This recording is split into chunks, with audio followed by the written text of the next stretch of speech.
Bonjour, aujourd'hui on va regarder la télévision et la radio d'un point de vue communication publique. On va débuter avec la production radiophonique, ensuite la production télévisuelle, l'écriture pour des médias, la production audiovisuelle et finalement la balado-diffusion pour avoir les instructions pour le travail que vous allez remettre dans quelques semaines. Le premier sujet qui m'intéresse aujourd'hui, c'est parler de la radio et sa relation avec mai 68 en France. Donc, mai 68, c'est un mouvement de contestation de travailleurs syndiqués et d'étudiants universitaires qui ont remis en question le fonctionnement de l'État. La radio a joué un rôle important dans la diffusion de l'information des groupes qui contestaient le pouvoir de l'État et qui manifestaient. Je vais vous inviter à regarder la vidéo sur mai 68 pour voir l'impact de la radio dans les communications publiques d'une société.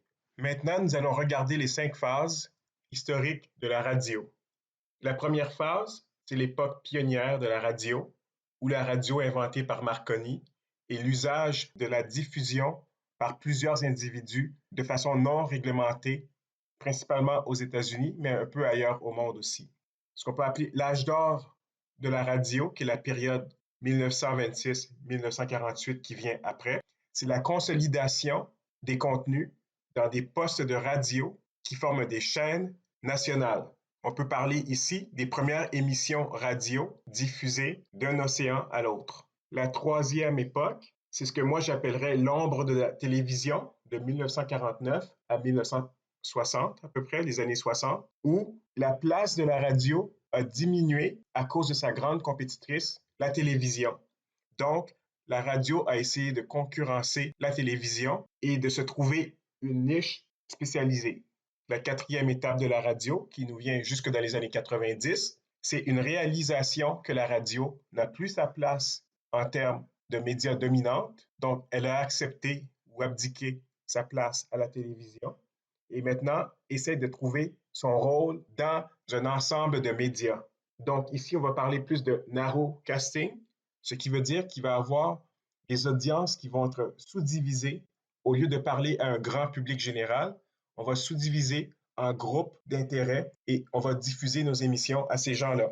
Il va y avoir un poste de radio musique hard rock, poste de radio musique country, poste de radio politique, poste de radio de nouvelles, poste de radio sportive. Tout ça pour aller chercher une audience spécialisée pour être capable de rester dans un environnement multimédia très compétitif. Et la cinquième étape, qui est ce que j'appelle la consolidation des stations de radio et l'avènement du numérique ou des médias émergents, où les stations de radio se font racheter et font maintenant partie de grands groupes médiatiques qui ont journaux, télévision, radio. Donc, les contenus de la radio font partie d'un contenu qui est réutilisé ailleurs. En plus de ça, on a maintenant les radios numériques, donc les radios diffusées directement sur le web. Et en plus de ça, les balados-diffusions qui, elles, permettent aux auditeurs de télécharger ou d'écouter une émission à leur guise. Donc, vous savez que nous n'avons pas de spécialisation dans notre programme de communication en radio ou même en télévision.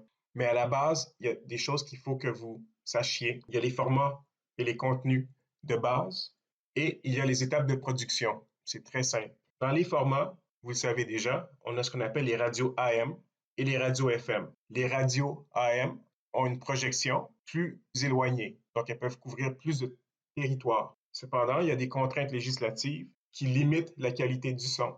Donc, ces radios sont meilleures pour des talk shows, des émissions où les gens parlent, argumentent ou des nouvelles. La radio FM, elle, offre le son stéréo. Donc, il y a une meilleure représentation du son, une meilleure perception d'une meilleure qualité de son. Donc, les radios FM sont meilleures pour la musique. Les contenus en radio sont soit des émissions préenregistrées, soit des émissions en direct ou des publicités, des items de promotion, des jingles qui sont faits pour des entreprises, pour des annonceurs qui utilisent les ressources de la station de radio. Les annonceurs peuvent aussi aller dans des studios privés, mais souvent, c'est plus simple d'enregistrer son annonce, sa publicité, dans un studio qui est déjà équipé et qui est prêt. Les étapes de production en radio, on a la pré-production, évidemment, donc les idées, scénarios, la préparation, les invités, la gestion des ressources, la production qui est l'enregistrement dans un studio, et la post-production, qui est souvent la promotion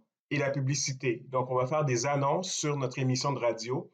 On va faire de la publicité. Donc, maintenant, on va passer à la production télévisuelle. J'ai pas besoin d'aller en détail sur la place de la télévision dans nos sociétés et dans la communication publique, mais je soutenais à vous donner un exemple très important dans l'histoire canadienne, qui est celle de la lecture du manifeste du FLQ à la télévision de Radio-Canada en 1970. Donc, le manifeste du FLQ était une lecture des revendications d'un groupe terroriste qui prônait l'indépendance du Québec et qui avait kidnappé un politicien canadien et un diplomate britannique. Et en échange, et pour assurer le retour de ces hommes, avait demandé à Radio-Canada de lire leur manifeste politique en ondes. C'était un moment très important dans l'histoire canadienne qui a provoqué le gouvernement Trudeau, le père de l'époque, à réagir fortement. Donc, c'est juste un exemple de la place de la télévision dans nos communications publiques. Donc, encore une fois, il n'y a pas de spécialisation dans notre programme sur la production télévisuelle.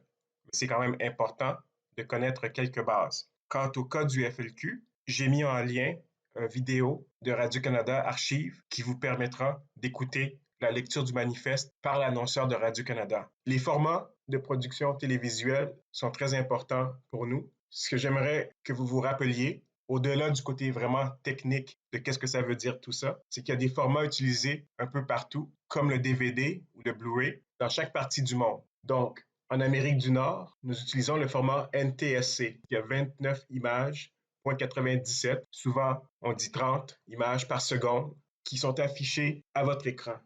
Il y a le format PAL, qui est utilisé au Brésil, en Inde, qui lui utilise 25 images par seconde. Les images sont en général plus belles en PAL qu'en NTSC, où le signal est de moins bonne qualité. En France, en Haïti et en Côte d'Ivoire, nous avons le format SECAM qui est utilisé, qui ressemble beaucoup au format PAL, mais qui est un peu plus propriétaire au contexte français. Finalement, nous avons le format numérique HDTV ou TV HD en français, qui est apparu dans les années 2000. Bon, c'est un format qui existait depuis plus longtemps que ça et qui, lui, est de meilleure qualité. Et c'est le format que vous voyez probablement toutes les émissions qui sont enregistrées depuis à peu près 2008 un peu partout dans le monde. C'est le format qui est utilisé. Donc, quand vous produisez vos productions, dans ce cours-ci, nous n'allons pas produire de vidéos, mais dans d'autres cours, pensez au format.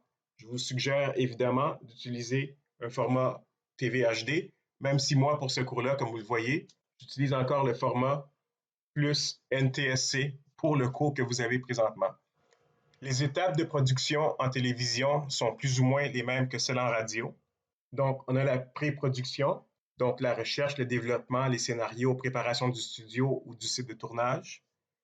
La répétition, qui est une étape qu'on peut rajouter entre la pré-production et la production, où on va répéter, on va pratiquer au studio ou en dehors du studio au besoin. On va réviser aussi les scénarios. La production, évidemment, donc c'est l'enregistrement de l'émission, le montage direct et ensuite la post-production où on va faire des montages plus approfondis, mais on va aussi ajouter des effets spéciaux. On va traiter l'image, le son, des contenus. On va faire beaucoup de modifications et ce qu'on appelle du montage hors ligne. Donc, on peut réinventer une histoire avec des scènes et remanier totalement l'enregistrement. Bon, parlons écriture. Évidemment, chaque média pour lequel on écrit, comme on a vu dans un cours précédent, on doit s'adapter à notre audience, notre téléspectateur et les possibilités de notre média. Le texte qu'on va rédiger doit être adapté pour ce média. On peut aussi rajouter des effets sonores et de la musique. On va prendre l'exemple d'un texte qui n'a pas été rédigé pour la radio, qu'on va adapter pour le transformer en un texte qui sort mieux pour une écoute sonore.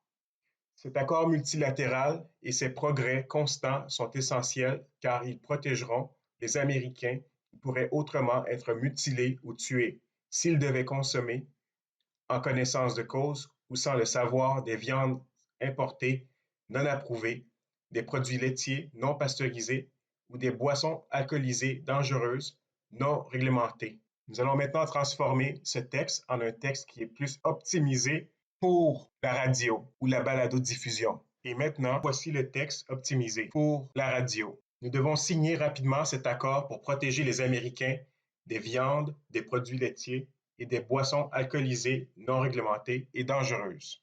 Vous voyez ici que j'ai simplifié et essayé d'utiliser des termes plus courts pour faire passer le même message. L'écriture pour l'oreille, ça vient avec le temps.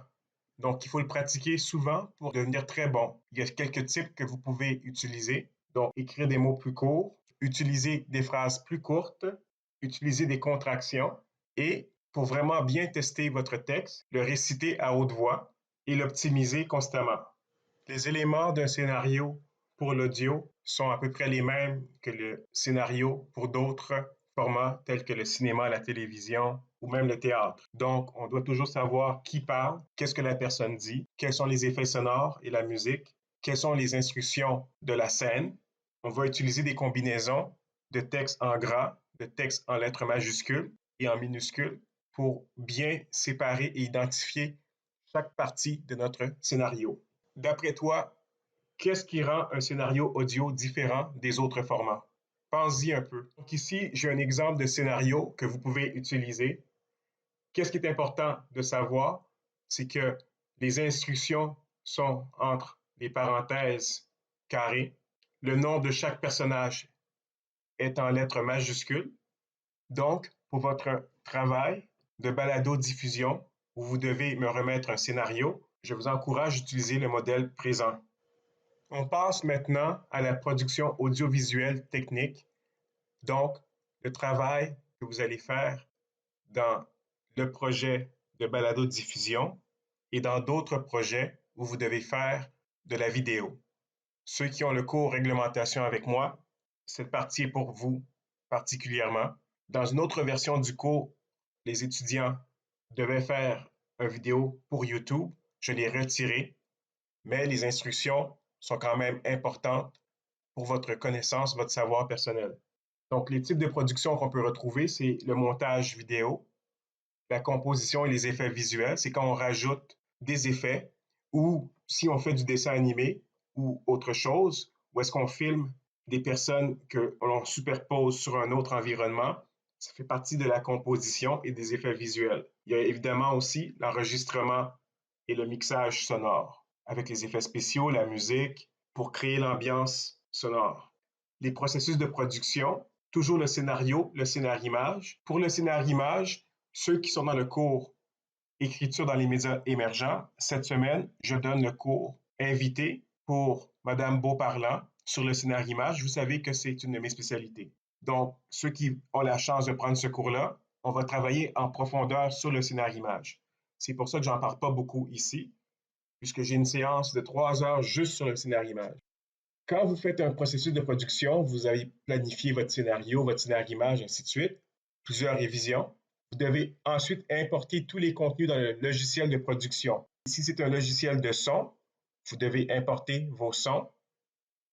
Et si c'est un logiciel de production vidéo, de montage vidéo, vos sons, vos images et tout autre élément que vous avez besoin pour composer votre vidéo. Dans ce logiciel, vous allez assembler tous les contenus et ensuite exporter tous les contenus vers un format final. Vous pouvez exporter pour la télévision, vous pouvez exporter pour le web. Sachez qu'on ne peut pas rajouter de la résolution et de la qualité à un document que l'on importe. On peut seulement en retirer. C'est très important de comprendre ce concept-là. Donc, si vous importez une image 300 par 300 pixels pour une production HD, votre image est trop petite. Et la résolution, si vous essayez de l'étirer, ne sera pas belle. Vous allez avoir une image floue qui manque de résolution parce qu'elle n'a pas été créée pour être exportée à la résolution que vous voulez. Donc, sachez que le logiciel de montage ne peut pas rajouter de la qualité. Le logiciel ne travaille qu'avec qu'est-ce que vous lui donnez. Vous pouvez toujours retirer de la qualité, sauver dans un format plus bas de gamme, mais vous ne pouvez pas sauver dans un format de plus haute résolution. Voici quelques termes de base terminologiques que vous devez connaître quand vous allez produire votre balado ou une vidéo pour YouTube. Donc, il y a les fichiers sources, ce sont vos documents, comme j'ai dit. Vous devez vous assurer que les documents soient dans la plus haute résolution possible pour que vous puissiez les exporter à la bonne résolution ensuite. Donc, si vous prenez un document, une vidéo qui est en format NTSC et vous voulez l'exporter dans un projet HDTV, automatiquement, vous allez avoir une perte de qualité puisque la source vidéo n'a pas assez de résolution et de qualité pour bien paraître dans votre projet HDTV. C'est normal avec des documents sources historiques qu'il y ait un peu moins de qualité. Donc, vos sons, vos images, les titres et tout ce que vous allez utiliser doit être d'une qualité acceptable pour l'export. Il y a souvent des problèmes de format, de vitesse de lecture et de résolution diverses quand vous utilisez des documents provenant de diverses sources. Il faut en être conscient. Certains logiciels aident à gérer ça mieux que d'autres. Entre parenthèses, Vegas Pro.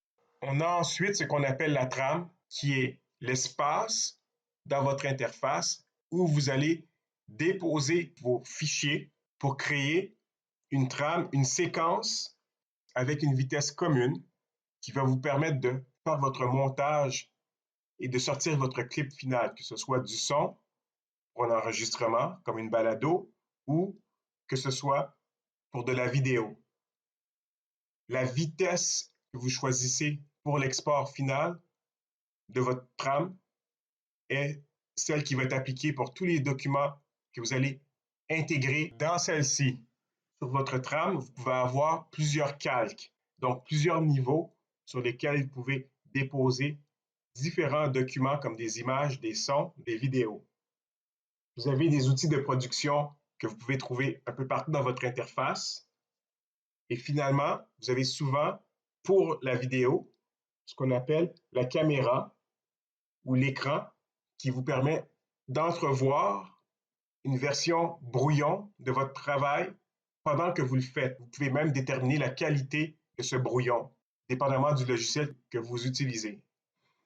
Dans le schéma que vous voyez ici, en haut, à gauche, on a l'endroit où on aurait tous nos fichiers sources. Donc, j'ai plusieurs vidéos ici et des enregistrements et même des images dans la forme de mon diagramme. Dans le milieu, il y a des outils de production, des fois pour traiter l'image directement ou traiter une vidéo, faire des ajustements sur le champ. À droite, c'est là qu'on va entrevoir ou prévisualiser le vidéo final qu'on est en train de monter dans la trame que l'on retrouve en dessous.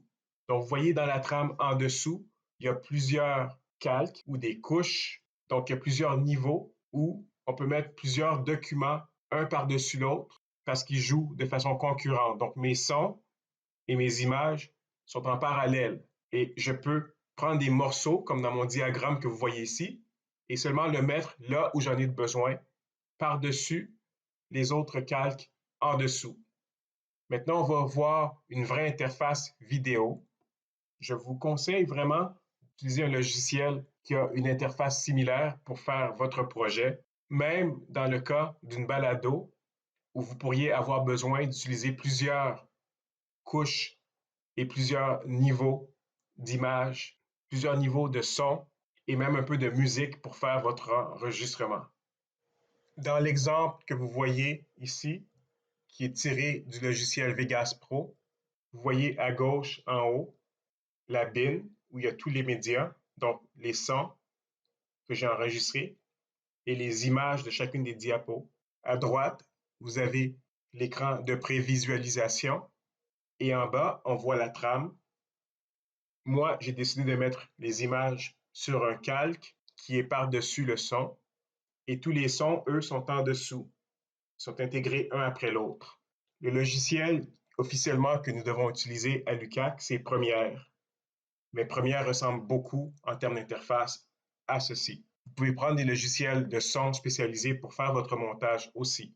Dans votre travail d'enregistrement de la balado-diffusion, faites attention pour travailler de façon non destructive avec vos fichiers sources. Qu'est-ce qu'une production destructive et qu'est-ce qu'une production non destructive? Souvent, dans les programmes de montage vidéo, vous allez travailler de façon non destructive. Donc, chaque changement ou ajustement que vous apportez à votre image dans votre trame n'affecte pas le document source.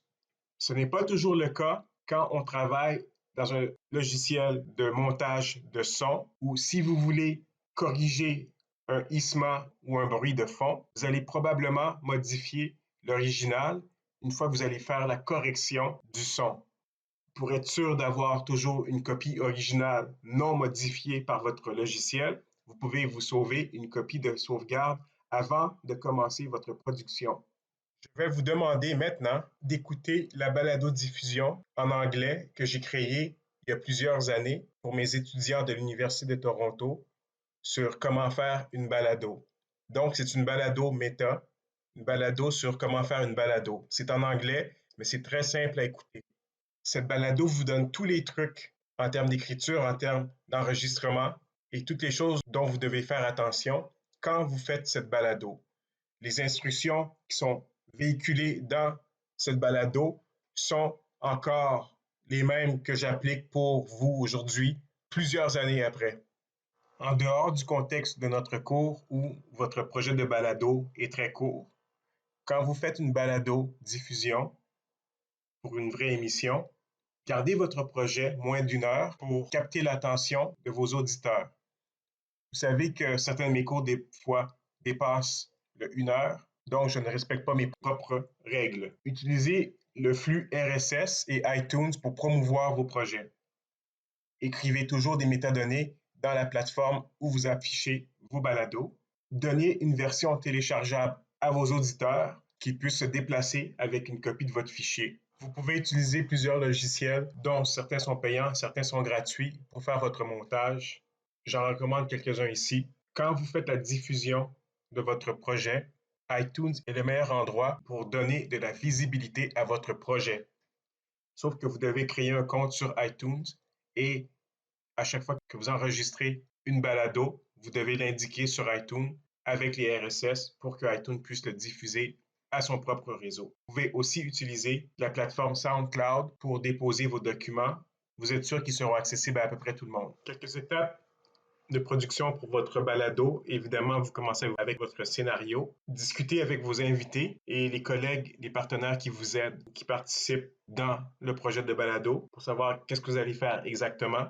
Ayez toujours du matériel en plus et des questions qui sont prêtes pour relancer un sujet, une discussion, s'il y a des moments de silence. Donc, soyez toujours prêts comme le maître de cérémonie pour remplir et aller chercher les autres personnes dans l'enregistrement.